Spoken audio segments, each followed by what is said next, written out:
Dharmendra educational group में आप सभी का स्वागत है। आज इस वीडियो में हम लोग नाव तथा धारा संबंधी प्रश्नों को आसानी से बहुत ही कम समय में हल करना सीखेंगे।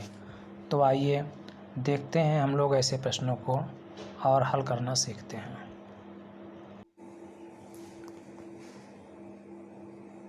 पहला प्रश्न यहाँ पर दिया गया है, एक नाव की चाल 12 किलोमीटर प्रति घंटा है।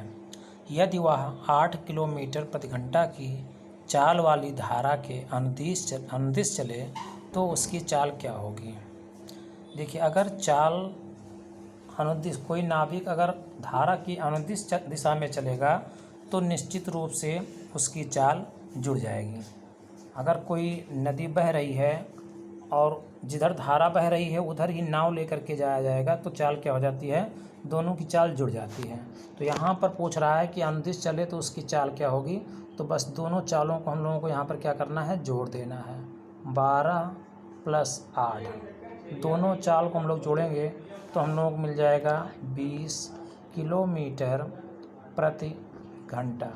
इनकी चाल क्या निकल आएगी, 20 किलोमीटर प्रति घंटा। अगला प्रश्न दिया गया है,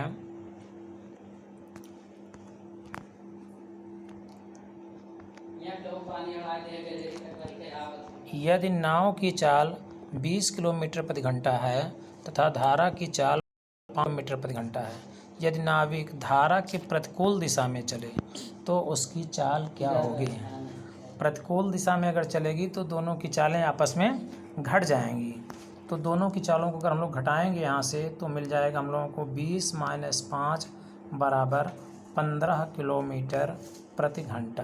अर्थात अगर धारा की दिशा में चलेंगे हम लोग तो उनकी चाल जुड़ेगी और अगर धारा की विपरीत दिशा में चलेंगे तो उनकी चालें आपस में घट जाएंगी। अगला प्रश्न दिया गया है, यदि नाव की चाल 16 किलोमीटर प्रति घंटा तथा धारा की चाल 4 किलोमीटर प्रति घंटा है, यदि नाविक धारा की दिशा में 480 किलोमीटर दूरी तय करे तो उसको कितना समय लगेगा। अब यहाँ पर धारा की दिशा में कह रहा है, तो धारा की दिशा में अगर हम लोग चाल निकालते हैं तो धारा की दिशा में चाल हमेशा क्या निकलता है, दोनों जुड़ जाता है। तो कितना हो जाएगा, 16 + 4 = 16 + 4 कितना हो जाएगा, 20। अर्थात चाल उसकी कितनी निकल आई, 20। अब हम लोग क्या निकालना है, समय। समय बराबर होता है दूरी बटे चाल, और दूरी कितनी दी गई है, 480 किलोमीटर प्रति घंटा। तो 480 को अगर हम लोग 20 से भाग दे देंगे, 480 को अगर हम लोग 20 से भाग दे देंगे तो 20 से भाग करने पर हम लोगों को क्या मिलेगा, 0 0 कैंसिल हो जाएगा, उसके बाद में मिल जाएगा 24। कितना मिल जाएगा, 24। अर्थात उसको कितना समय लगेगा, 24 घंटे का समय लगेगा। अगला प्रश्न दिया गया है, यदि नाव की चाल 15 किलोमीटर प्रति घंटा तथा धारा की चाल 5 किलोमीटर प्रति घंटा है, यदि नाविक धारा की प्रतिकूल दिशा में 8 घंटे चलता है तो उसके द्वारा तय दूरी कितनी होगी। नाव की चाल 15 किलोमीटर, यहाँ पर प्रतिकूल दिशा में चल रहा है। अगर प्रतिकूल दिशा में चलेगा तो दोनों की चाल घट जाएगी। अर्थात 15 - 5 बराबर कितना हो जाएगा, 10। चाल कितनी निकल आई, 10। अब 8 घंटे चल रहा है तो दूरी बराबर क्या होता है, चाल गुणे समय। चाल 10 निकल रहा है और समय कितना ले रहा है, 8 घंटे। अर्थात कितना निकल आया, 80 किलोमीटर। दूरी कितनी हो जाएगी, 80 किलोमीटर की दूरी उसके द्वारा तय होगी।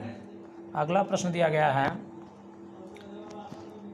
एक नाव की धारा की अनुदिश चाल 28 किलोमीटर प्रति घंटा तथा विपरीत दिशा में चाल 12 किलोमीटर प्रति घंटा है, तो शांत जल में नाव तथा धारा की चाल ज्ञात करिए।